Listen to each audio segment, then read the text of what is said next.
Singapore is on heightened alert amidst a rise in COVID-19 community cases. From Saturday, the government is implementing a raft of measures to tighten social interactions.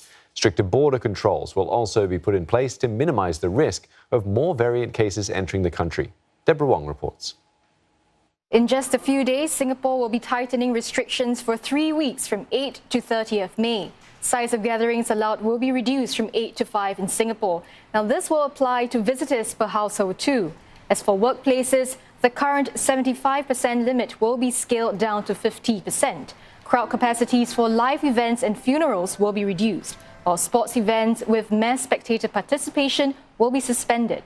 Places deemed to have higher risk, like indoor gyms and studios, will be closed.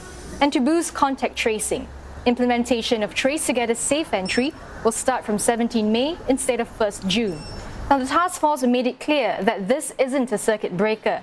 Instead, the measures effectively bring the country from Phase 3 back to Phase 2, when stricter controls were needed to stem the community spread of COVID-19 last year. With the cooperation and support of all Singaporeans, I think we probably will be able to avoid having to get to a circuit breaker situation. But we cannot rule that out, and that is why we will have to remain vigilant and monitor the situation and adjust our measures as we go along. He adds that the country is in a better position now with testing regimes, contact tracing and the vaccination program underway. But due to increased variants coming into Singapore, tougher border controls are needed.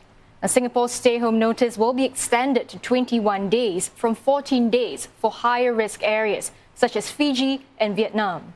The task force explains that the extension is not a foolproof measure, but it will help minimise the seepage of infections into the community. Now, as to whether Singapore could have closed the borders sooner, unlike some large or resource-rich countries that can more or less shut their borders for a long time, Singapore cannot afford to do so, certainly not for a prolonged duration of time. Why? Because we are small, we do not have insufficient resources. We need migrant workers to build our homes.